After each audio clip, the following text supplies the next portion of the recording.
Bonjour, je suis Didier Mazier, je vous souhaite la bienvenue. En cette fin d'année 2018, début 2019, nous allons nous amuser avec Photoshop.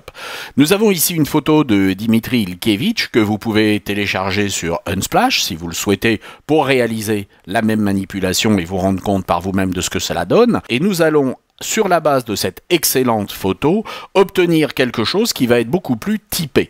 Nous allons pour cela travailler avec des filtres que probablement vous connaissez peut-être mais n'utilisez pas, ou que même vous ne connaissez pas du tout. Alors mettons-nous au travail dès à présent pour voir comment réaliser cette manipulation. Notre photo est donc ouverte.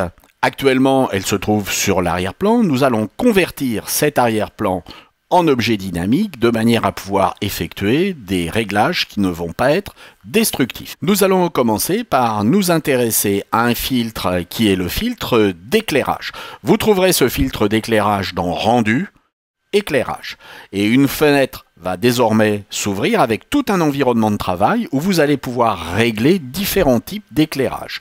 Vous voyez qu'ici je suis sur un éclairage qui est de type ponctuel, mais je pourrais changer ce type d'éclairage et choisir un éclairage directionnel que je pourrais régler à loisir. Je peux également travailler avec un éclairage de type infini, qui est un éclairage beaucoup plus global. Vous constatez qu'ici j'ai ajouté un éclairage, je pourrais ajouter différents éclairages qui vont pouvoir illuminer ma photo selon des paramètres que je détermine. Je peux également ici travailler avec des paramètres prédéfinis. Par exemple, un bleu omnidirectionnel ou un autre paramètre qui peut être ici intéressant, qui peut être un projecteur puissant. Il faudra bien entendu ensuite régler comme je le souhaite, le réglage de mon éclairage.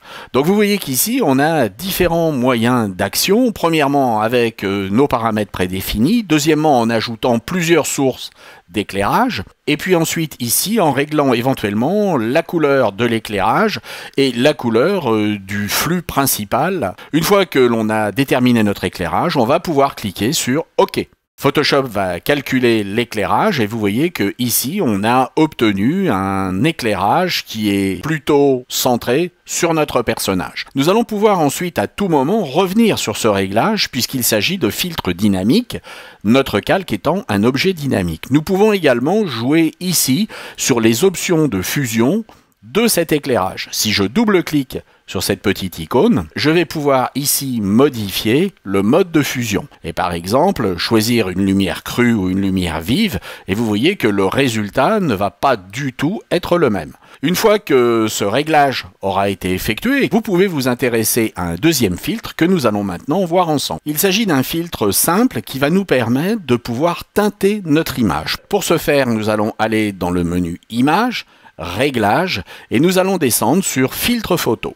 Et vous voyez que ici, nous avons maintenant la possibilité d'appliquer des filtres qui peuvent être des filtres réchauffants, refroidissants, et nous pouvons gérer bien entendu la densité de ces filtres. Je vais également conserver la luminosité de mon image. Ce sont des réglages qui à tout moment pourront être modifiés. Et vous voyez que nous avons obtenu ici avec deux filtres la manière de pouvoir bien typer notre image.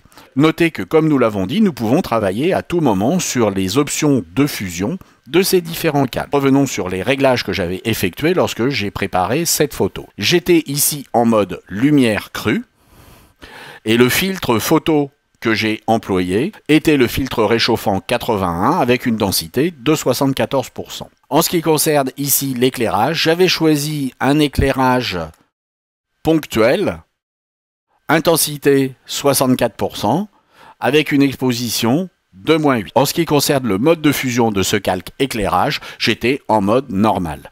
Attachez-vous donc à vous amuser avec Photoshop, avec ces différents filtres. Premièrement, le filtre photo, qui va vous permettre de teinter une image globalement en respectant la luminosité de celle-ci. Et puis deuxièmement, de travailler avec un filtre créatif, qui est le filtre d'éclairage, qui va vous permettre de placer à l'intérieur de cette image des points sur lesquels le regard va se concentrer. Ce sont des points de focus. J'espère que cela vous a intéressé, et puis je vous dis à l'année prochaine. Au revoir.